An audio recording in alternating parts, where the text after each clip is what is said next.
5 बातें आज आपसे बताने वाला हूं जो आपने अपने दिमाग में, अपने बच्चों के दिमाग में रखी तो आपके रिजल्ट्स शानदार हो सकते हैं। तो मैं चाहता हूं आप तैयार हो जाइए उस अगले कुछ मिनट के अंदर, ताकि वो 5 बातें आप सीख सकें और अपने बच्चों को सिखा सकें। पहली बात मैं जो आपसे करने वाला हूं इस 2 महीने के अंदर, जो आपको विशेष तौर पे ध्यान रखना है। बच्चे जब मेरे पास पढ़ा करते थे, जब मैं बच्चों को पढ़ाया करता था, तो एक नॉर्मल क्वेश्चन मुझसे पूछा जाता था कि पढ़ाई का सबसे सही समय कौन सा है, उपयुक्त समय कौन सा है, जिस समय के अंदर पढ़ाई की जाए और वो दिमाग में, जहन में, आत्मा में उतर जाए। साथियों, अलग अलग लोगों ने अलग अलग तरीके से इसके बारे में अपनी राय रखी होगी पहले भी, लेकिन आज मैं आपको अपने तजुर्बे के साथ बताना चाहता हूं कि पढ़ने का सबसे सही समय कौन सा है। मेरे हिसाब से, मेरे तजुर्बे के हिसाब से पढ़ने का सबसे सही समय है सुबेरे।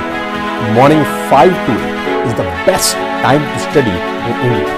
भारत के अंदर सुबेरे 5 बजे से लेकर 8 बजे तक पढ़ने में आपके दिमाग में जो बातें रह जाती हैं, पूरे दिन में 9 घंटा पढ़ाई करने के बाद भी कितनी बातें रहे इसका कोई गारंटी नहीं। पुरातन विभाग में जब पुराने साधु संत जागते थे तो सुबह 5 बजे 4 बजे जागा करते थे, उसको ब्रह्म मुहूर्त बोलते थे। आज भी बोला जाता है। ब्रह्म मुहूर्त के अंदर कहते हैं आत्मा, परमात्मा और मन एक रेखा में होते हैं, पूरा साक्षात्कार होता है, दिमाग की घंटी जल जाती है, घंटी बज जाती है। तो ब्रह्म मुहूर्त बहुत इंपॉर्टेंट टाइम होता है किसी भी साध्य को हासिल करने के लिए।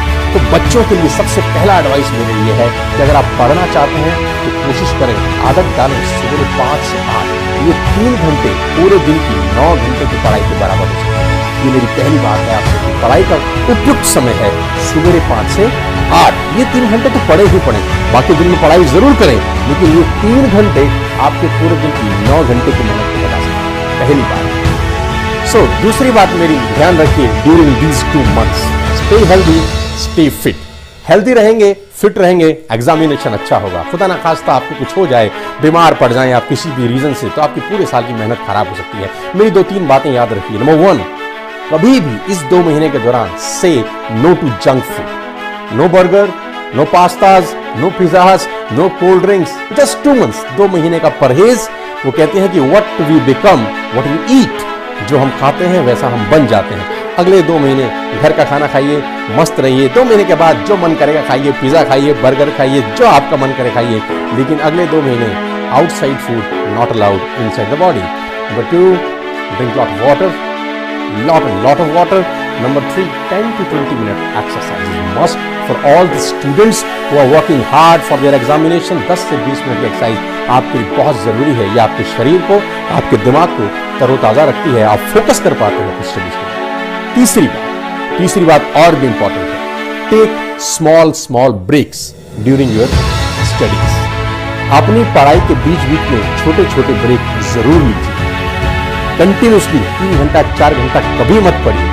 1 घंटा पढ़िए, take a break 15 to 20 minutes, then again study, then another break, another study, another break. Stretch में मत पढ़िए इकट्ठा, हमेशा छोटे छोटे ब्रेकिंग में पढ़िए। और जो ब्रेक होते हैं उसका इस्तेमाल करिए खेलने के लिए। जी हाँ, उसका इस्तेमाल करिए खेलने के लिए। और वो खेलना क्या होगा, नेचुरल हॉबी हो सकती है आपकी, स्विमिंग हो सकती है, क्रिकेट हो सकता है, बास्केटबॉल हो सकता है, टेनिस हो सकता है, बैडमिंटन हो सकता है। हाँ, मैं कह रहा हूं, आप खेलने के लिए कह रहा हूं, ये आपके माइंड को फ्रेश रखेगा। नंबर 1, याद रखिएगा मेरी बात जो मैं आपको बता रहा हूं, ये बहुत इंपॉर्टेंट है। कभी भी इकट्ठा एक स्ट्रेस में 3 घंटा 4 घंटा मत पढ़िए, दिमाग थक जाता है। आखिरी के 3 घंटे में वो बातें दिमाग में नहीं रहती जो पहले के 1 घंटे में रहती है। ध्यान से सुनिएगा मेरी बात जो मैं कह रहा हूं, आखिरी के 3 घंटे में वो बातें दिमाग में नहीं रहती जो पहले के 1 घंटे में रहती है। क्योंकि पहला का 1 घंटा फ्रेश होता है, धीरे धीरे लॉ ऑफ डिमिनिशिंग रिटर्न चालू हो जाता है, हम इकोनॉमिक्स में पढ़ाते थे, राइट। ध्यान से सुनिए। Are getting my point? Thank you so much. आगे लेके चलता हूं। और चौथी बात जो मैं आपसे करने वाला हूं, इस 2 महीने में आपको विशेष ध्यान रखना है। एज अ स्टूडेंट्स भी ध्यान रखना है, और आप पेरेंट्स हैं तो एज अ पेरेंट्स भी ध्यान रखना है। नेक्स्ट 2 months से नो टू टेलीविजन, से no to social media, no distractions at all. These all are distractions my dear friends. Students, parents, teachers, आप सबको एडवाइस करता हूं कि अगले 2 महीने बच्चों को टीवी से दूर रखें, बच्चों को सोशल मीडिया से दूर रखें, बच्चों के हाथ में फोन ना दीजिए। अगले 2 महीने उनके हाथ में ड्राइंग बुक होना चाहिए। अगर वो पढ़ नहीं रहे, आधा घंटा उनको कहीं और मस्ती करनी है तो ड्राइंग बुक दीजिए। आधा घंटा उनको कुछ मस्ती करनी है तो उनको बैडमिंटन खेलने दीजिए। But stay away from all the distractions, क्योंकि आपका दिमाग एक प्लेट है।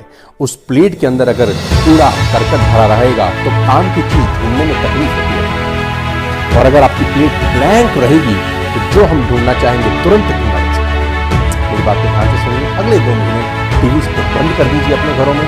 अगले 2 महीने मोबाइल फोन बच्चों के हाथ में बिल्कुल मत दीजिए। जो बच्चे भी एग्जामिनेशन की तैयारी कर रहे हैं, दोस्तों आप बच्चों की तरह हैं, तो मेरी आपको एक विशेष एडवाइस है कि अगले 2 महीने आप सोशल मीडिया से दूर रहिए। आप बिल्कुल सोशल मीडिया का इस्तेमाल करिए। मैं आपको अपना एक्सपीरियंस बता रहा हूँ। जब मैं ट्रेनिंग डिलीवर करने जाता हूँ तो सिर्फ 3 से 4 दिन पहले से मैं टीवी देखना बंद कर देता हूँ। यस, मैं आपको अपना लाइफ का एक्सपीरियंस बता रहा हूँ। जब भी मेरा ट्रेनिंग होता है 1000, 2000, 5000 लोगों का, और मैंने पिछले 2 सालों में अनगिनत ट्रेनिंग वर्कशॉप की है इंडिया में, इंडिया से बाहर, तो पहले 3 दिन 4 दिन जिस दिन मेरा ट्रेनिंग होता है उससे पहले मैं सोशल मीडिया टीवी का बिल्कुल बायकॉट कर देता हूँ। मेरा दिमाग, मेरा बिल्कुल माइंड बिल्कुल फ्रेश ब्रेड की तरह होता है। जो चीज़ चाहता हूँ तुरंत निकल जाती है। और गेटिंग माय पॉइंट। चौथी बात ध्यान रखिए, no social media, no television during these 2 months. Thank you very much. 5वीं बात मैं आपको बताने वाला हूं, जो कि इन सारी चारों बातों के ऊपर भारी पड़ जाती है। स्टूडेंट्स, पेरेंट्स, आफ्टर ऑल ये सिर्फ examination, don't take it seriously. मस्ती में करिए, ये जिंदगी नहीं है, जिंदगी का हिस्सा है। क्योंकि बहुत सारे बच्चे स्ट्रेस में आ जाते हैं एग्जामिनेशन के दौरान। एग्जामिनेशन में स्ट्रेस में आने की कोई जरूरत नहीं है। After all we are giving just a small examination, that's it. खुशी खुशी जाइए, मस्ती में जाइए, मस्ती में करिए। और जो 4 बातें मैंने आपसे पहले बताई